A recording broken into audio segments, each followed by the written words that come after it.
ఈ శ్రీమాత్రే నమః. అందరూ బాగున్నారా? సో, ఈ వీడియోలో మనం మాట్లాడుకుంటున్నాం లలిత సీరీస్ అండి. లలిత సీరీస్‌లో మీ అందరికీ నాకు నచ్చే ఉంటుందనుకుంటున్నాను. సో, నచ్చితే ఖచ్చితంగా నాకు షేర్ చేయండి. ఎలా అనిపిస్తుందో నాకు కామెంట్ సెక్షన్‌లో తెలియజేయండి. ఇప్పుడైతే మనం శ్రీమాత, శ్రీ మహారాజ్ఞి, శ్రీమత్ సింహాసనేశ్వరి అనే పదానికి అర్థం తెలుసుకుందాం. ముందుగా ఇంత లైన్ కన్నా ముందు శ్రీమాత అనే పదానికి అర్థం తెలుసుకుందామండి. ఈ శ్రీమాత అంటే ఎంతమంది దీని గురించి ఎన్ని వ్యాఖ్యానం చేశారో తెలుసా మీకు? పేరాల భారత శర్మ గారు, అలాగే మన ధూర్జటి గారు, ఇంకా భాస్కరాయల వారు ఇలా ఎంతోమంది దీని మీద ఎన్నో వ్యాఖ్యానం చేశారనమాట. ముందుగా అయితే మనం ఈ యొక్క పేరాల భారత శర్మ గారు ఏం వ్యాఖ్యానం చేశారో తెలుసుకుందామండి. ఆయన ఒక పోయెమ్‌లో చెప్తూ ఉంటారనమాట. అంటే ఒకడేమో 6 ముఖాల వాడు ఈ స్తన్యం అయిపోతే ఇంకొక స్తన్యం అలా తాగుతూనే ఉంటాడు.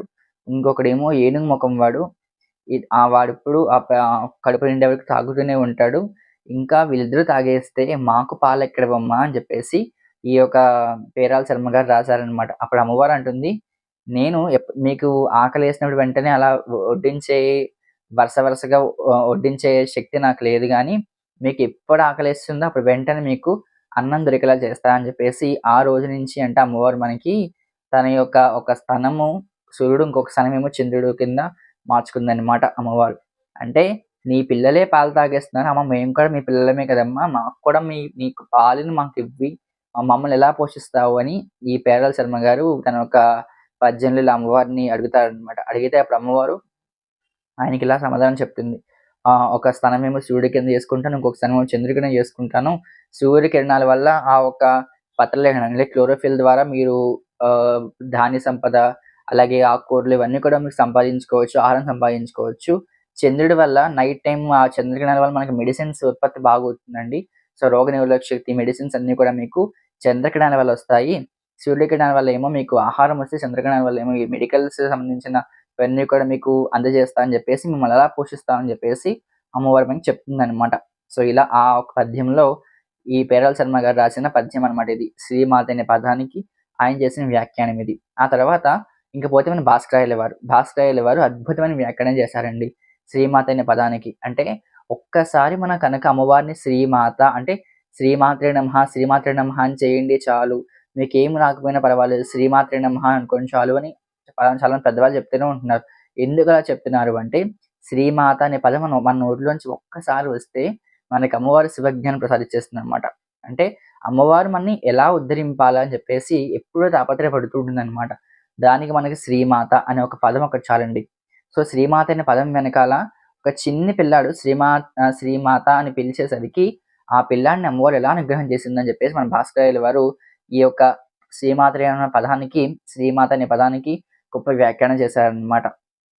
సో, అదేంటని మనం తెలుసుకుందామండి. ఒకానొక సమయంలో ఏంటంటే, ఒక తండ్రి, కొడుకు ఉంటారనమాట. తండ్రి ఈ యొక్క అగ్ని కార్యానికి, సంధ్యావందనానికి నది తీరానికి వెళ్తారు. వెళ్తే పిల్లాడిని కూడా తీసుకెళ్తాడు. తీసుకెళ్ళినప్పుడు పిల్లాడికి చెప్తాడనమాట. "నేను స్నానం చేసొస్తాను. నువ్వు భయపడకుండా, బాధపడకుండా కూర్చో" అని చెప్తారనమాట. ఒకవేళ నీకు నిజంగా భయమేసి, బాధ వేస్తే ఎదురుగుండా ఉన్న ఫోటోలో ఉన్న వాళ్ళిద్దరిని పిలువు. వాళ్ళే నీకు అమ్మ, నాన్న. నీకే కాదు మొత్తం ప్రపంచమంతటికి వాళ్ళే అమ్మ, నాన్న అని చెప్పేసి చెప్పి వెళ్ళిపోతారు. ఇంతకీ ఆ ఫోటోలో ఎదురుగుండా గోడ మీద ఫోటోలో ఎవరున్నారంటే పార్వతీ పరమేశ్వరులు ఉంటారనమాట. వాళ్ళని చూపించి స్నానంకి వెళ్తాడు. స్నానంకి వెళ్ళేసి నదిలో దిగేస్తే ఆ పిల్లాడు భయపడతాడనమాట చూసి. మా నాన్నకి ఏదో అయిపోతోంది నదిలో దూకేసాడని భయపడుతుంటే ఆ ఫోటో వంక చూసి ఏడుస్తూ ఉంటాడు. ఏడిస్తే అప్పుడు ఆ పరమేశ్వరుడు అంటాడు, "ఏంటి పార్వతి అలా కూర్చున్నావేంటి? పిల్లాడు అలా గుక్కపెట్టి ఏడుస్తుంటే నువ్వు అలా కూర్చున్నావేంటి? రా కిందకి రా" అని చెప్పేసి చెయ్యి పట్టుకొని అమ్మవారిని తీసుకొస్తాడనమాట. తీసుకొచ్చేసి పిల్లాడు ఏడుస్తున్నాడు గదా! అమ్మవారు బుజ్జగించడానికి ట్రై చేస్తుంది. బుజ్జగించడం ఏంటి పార్వతి పిల్లాడు అంతలా బాధపడుతుంటే వాడికి ఆకలేస్తుందేమో, ఈ స్తన్యం ఇవ్వి వాడు పాలు తాగే ముందు వాడి ఆకలి తీర్చు అంటుందనమాట. అప్పుడు పరమేశ్వరుడికి అమ్మవారు అంటుంది, "మీరేం మాట్లాడుతున్నారో మీకు అర్థమవుతుందా? ఒకవేళ కనుక నేను నా స్తన్యం ఇస్తే మీ శివజ్ఞానం అంతా కూడా మీ పిల్లాడికి వెళ్తుంది" అని చెప్తుందన్నమాట అమ్మవారు. పరమేశ్వరుడు అంటాడు, "నాకు శివజ్ఞానం వెళ్తుందా? ఏ జ్ఞానం వెళ్తుందో నాకు తెలియదు గానీ, ముందు ఆకలిగా ఉన్న పిల్లవాడికి పాలివ్వడం నీ నీ ధర్మం. తల్లిగా నీ ధర్మం. ముందు వాడికి పాలివ్వు" అని చెప్తుందనమాట. పిల్లాడికి పాలు తాగుతాడు. తాగితే ఎక్కడ లేని శివజ్ఞానం అంతా కూడా ఆ పిల్లాడికొస్తుందనమాట.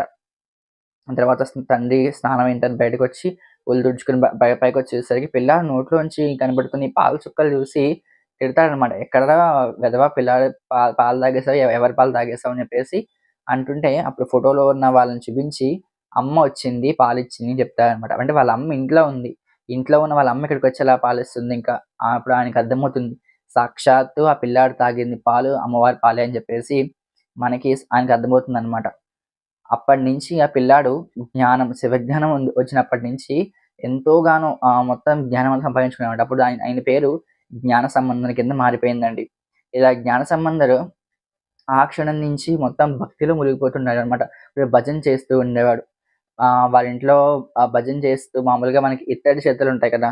చిడత అంటే మనం దాంతో భజన చేస్తూ ఉంటాం కదా! ఆ భజన చేస్తూ ఉండేవాడన్నమాట. పైనుంచి పార్వతీ పరమేశ్వరులు పిల్లాడి చేతులు చూసి చేతులు ఎర్రగయిపోవడం చూసి పైనుంచి బంగారు ఏంది చిడతలు విసిరేసారన్నమాట. అంటే అప్పటినుంచి అంత ప్రేమగా ఆ పిల్లాడిని చూసుకుంటున్నారు.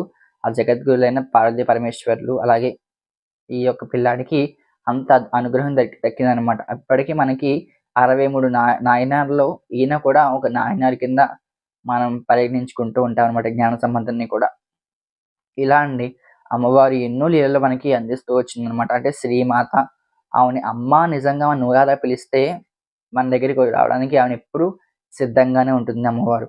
సో, ఇలా శ్రీమాత అనే పదం మనకి లలితా సహస్రం చదివేస్తూ ఉంటాం కదా!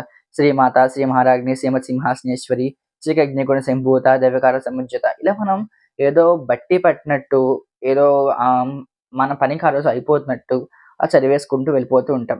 కానీ మనకి శ్రీమాత అని అనగానే మనకి జ్ఞాన సంబంధాలు గుర్తు రావాలనమాట. అంటే శ్రీమాత అనే పదాన్ని వెనకాల ఇంత అర్థం ఉందా? అమ్మవారు మనం ఇంతలా పిలిస్తే ఇంతలా మనకి అమ్మవారు అనుగ్రహం చేస్తుందా? అని చెప్పేసి మనకి ఒక అవగాహన రావాలి. మెల్లగా అంటే ఆ నిమిషానికి ఆ నామాన్ని దగ్గర మన మనసు ఒక్కసారి అలా ఆగుతుందనమాట. అంటే మనం మొత్తం సహస్రనామం చదివేసినా అందులో మనకేం అర్థం కాకుండా, మన మనసు నిలపకుండా మనం చదివేసుకొని వెళ్ళిపోయామనుకోండి, ఏదో ఒక మొక్కుబడి కింద, ఏదో ఒక పాఠం కింద మనకవుతుంది గానీ నిజంగా అమ్మవారి తత్వం తెలుసుకుందాం అనంటే ఖచ్చితంగా ప్రతి ఒక్క నామానికి అర్థం తెలుసుకోవాలండి.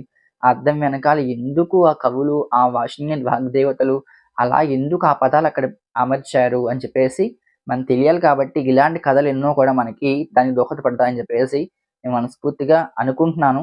సో, అందుకే నేను ఊరికే శ్రీమాత అంటే అందరికన్నా గొప్ప తల్లి, ఈ ప్రపంచం సృష్టికి తల్లి ఇలా చెప్పకుండా నేను ఇట్లా చెప్పడానికి ప్రయత్నిస్తాననమాట. అంటే ఈ కనీసం ఇలా కథల రూపంలో అయినా మన అమ్మవారి యొక్క ఆ అంశాన్ని, ఆ ఒక్క పదాన్ని వెనక అర్థం నిజంగా ఎంత అర్థం ఉందని మనం తెలుసుకుంటామని చెప్పేసి నేనిలా చెప్తున్నానండి.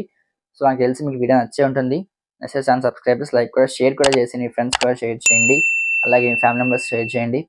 సో, ఇంకా మళ్ళీ వచ్చే నామంతో మీ ముందుకొస్తాను. అందరికి సెలవు నమస్కారం. శ్రీమాత్రే నమః. జై శ్రీరామ్ అండి.